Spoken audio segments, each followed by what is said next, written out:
हाल ही में concern world wide और wealth hunger हेल्फे द्वारा प्रकाशित ग्लोबल हंगर इंडेक्स 2022 रिपोर्ट जारी हुई। इसके अनुसार भारत में भुखमरी की स्थिति काफ़ी गंभीर है। इसमें भारत से बेहतर स्थिति में उसके पड़ोसी देश जैसे कि पाकिस्तान, श्रीलंका, नेपाल और बांग्लादेश जैसे देश हैं। 121 देशों की रैंकिंग को लेकर जारी इस रिपोर्ट में भारत 107वें पायदान पर है, जबकि उसका पड़ोसी देश पाकिस्तान 99वें पायदान पर है।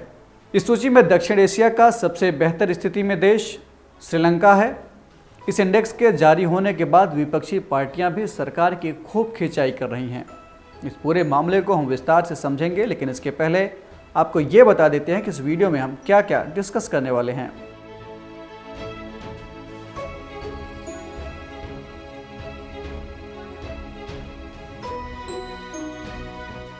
तो लेते हैं सबसे पहला सवाल कि वैश्विक भूखमरी सूचकांक यानी ग्लोबल हंगर इंडेक्स है क्या।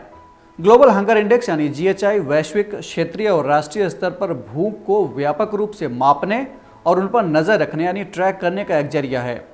यह इंडेक्स कंसर्न वर्ल्ड वाइड और वेल्थ हंगर हेल्फे द्वारा संयुक्त रूप से जारी किया जाता है।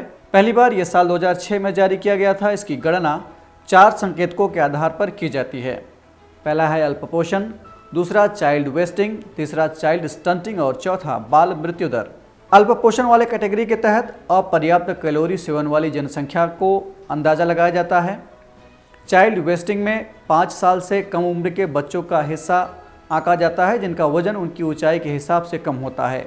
ये गंभीर कुपोषण को दिखाता है। तीसरा होता है चाइल्ड स्टंटिंग यानी 5 साल से कम उम्र के बच्चों का हिस्सा, इसमें उसका अंदाज़ा लगाया जाता है जिनका वजन उनकी उम्र के हिसाब से कम है। ये कुपोषण को दिखाता है। और चौथा है बाल मृत्यु दर यानी इसमें 5 साल से कम उम्र के बच्चों की मृत्यु दर को आंका जाता है। इन 4 संकेतकों के मूल्यों के आधार पर इस इंडेक्स की गणना 0 से 100 तक के पैमाने पर की जाती है।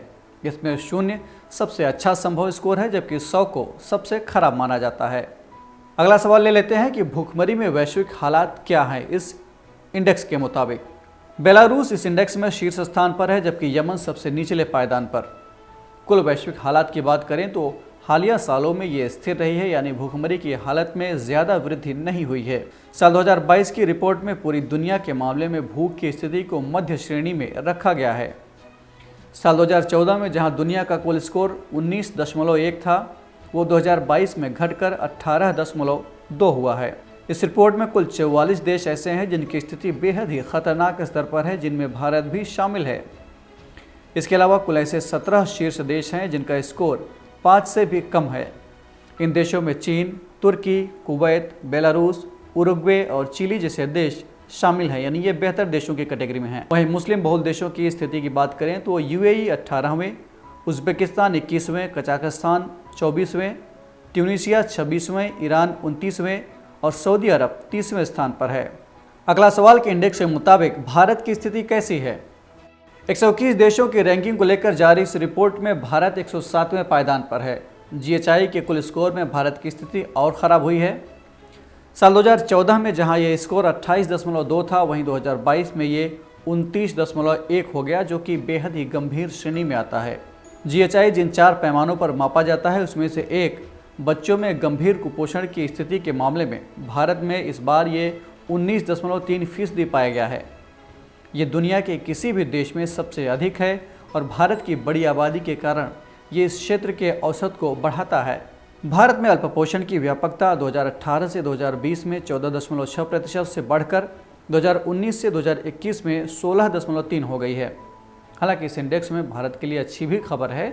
इस इंडेक्स के 2 पैमानों में भारत बेहतर हुआ है। बच्चों के विकास में रुकावट से संबंधित पैमाने में भारत 2022 में 35.5% है, जबकि 2014 में ये 38.7% था। वहीं बाल मृत्यु दर 4.6% से कम होकर 3.2% हो गई है। एक महत्वपूर्ण सवाल ले लेते हैं कि रिपोर्ट से जुड़े विवाद क्या हैं, यानी इस पर भारत का क्या पक्ष है, भारत की क्या आपत्ति है। देखिए, ऐसा नहीं है कि ये इंडेक्स आलोचनाओं से परे है। आंकड़े इकट्ठा करने की इसकी प्रक्रिया और उन आंकड़ों की गणना की प्रक्रिया दोनों पर सवालिया निशान लगे हुए हैं। बीते 15 अक्टूबर को भारत सरकार ने बाकायदा इस बारे में एक प्रेस रिलीज जारी करके इस इंडेक्स की विश्वसनीयता पर सवाल उठाया है।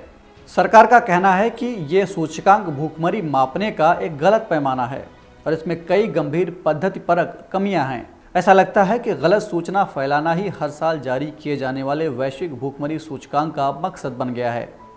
उदाहरण के तौर पर इस सूचकांक की गणना के लिए उपयोग किए जाने वाले 4 संकेतकों में से 3 संकेतक दरअसल बच्चों के स्वास्थ्य से संबंधित हैं। ऐसे में जाहिर है कि ये पूरी आबादी के स्वास्थ्य को नहीं दर्शा सकते हैं।